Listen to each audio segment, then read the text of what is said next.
Hello, what's up mga bibi? So, may napili tayong high chair para kay Isa. Try lang nating i-vlog kasi wala akong nakitang review nito. Kaya, tsaka maski sa Shopee wala rin. So, baka lang makatulong sa ibang naghahanap ng high chair. So, yung nabili natin is Giant Carrier. Natalie yung unit. Then, yung color na nabili natin is blue. Wait, may dalawa siyang color sa Shopee, purple and blue, pero blue yung available. So, G na yan. So, gusto ko lang i-vlog kasi wala talaga akong makitang review. Then, yung sa Shopee, hindi ko sure kung legit seller yan, pero Giant Carrier, pero hindi siya preferred seller. Kaya kinabahan talaga ako. Pero mukhang goods naman. Sa quality, okay naman. So, yan. Ina-unbox na natin yung mga part ng high chair. Basa kunwari ng manual. Yun. Yun yung mismong seat niya.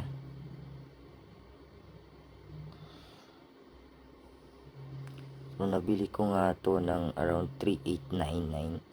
Pero yung SRP niya is 6,000. Maski sa baby company na official shop, 6,000 siya. Pero nakasale siguro, kaya nabili ko siya ng 3,899. So, goodbye na siya. Yan. Na-assemble na natin. Yan yung mismong kanya. Hindi ko alam kung paano mabuka. Nababaliw na ako niyan. So, bahala na. Sinot ko muna siya dun sa mismong seat.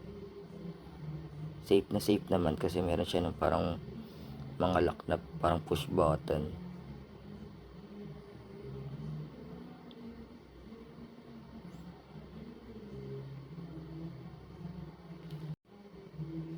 Okay, nakatayo na siya. Yun, ako nalaman kung paano. May pinipindot pala para bumuka yung mga bakal.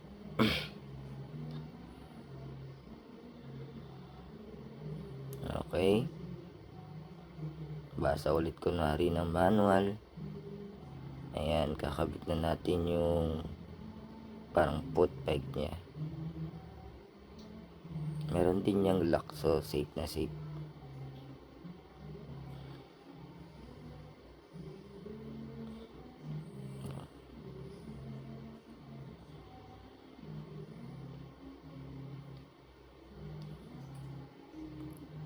Mga naghahanap dyan ng mga bagong daddy din like me, okay to. I think maski yung mismong tela ng upuan, hindi siya yung nag-absorb ng dumi, para siyang leather, madaling punasan.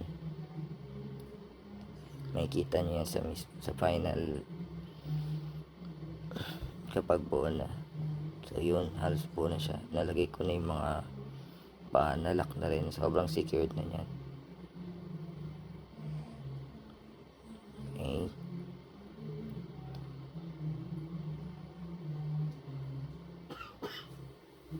Ayan. So, need mo munang ikabit yung plastic na yan or ano, para malagay mo yung tray, yung food tray. Nililito ako dyan kung paano. Medyo i-slide mo lang pala siya.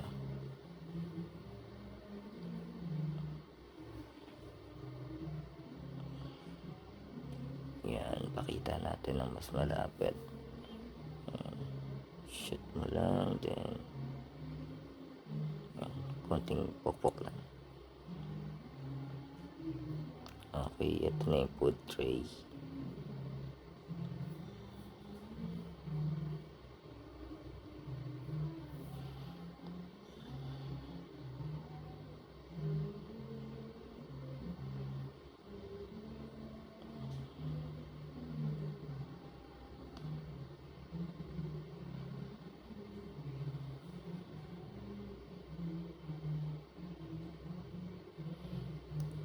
Okay. So, pakita ko lang din yung mga features na ito. Sa kagandahan na itong Natalie is siya, multi-reclining. Yan, kung makikita nyo, natataas baba siya, then may lock din yan, so secured naman. Tapos yan, na-adjust din yung sa paahan. Yan, tapos ito yung food tray niya, na removable siya para madaling hugasan. Yung white na yan, yan ka lang itatanggal sa gilid. Then ito yung seat, multi-reclining, pwedeng pahiga.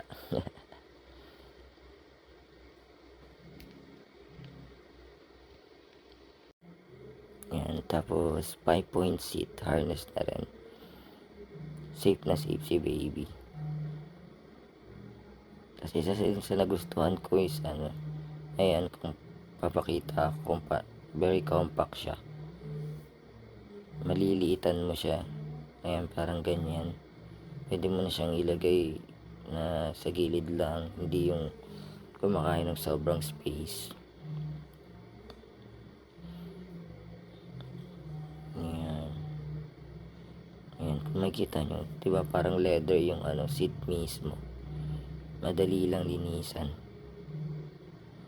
Yan na mismo yung buong high chair.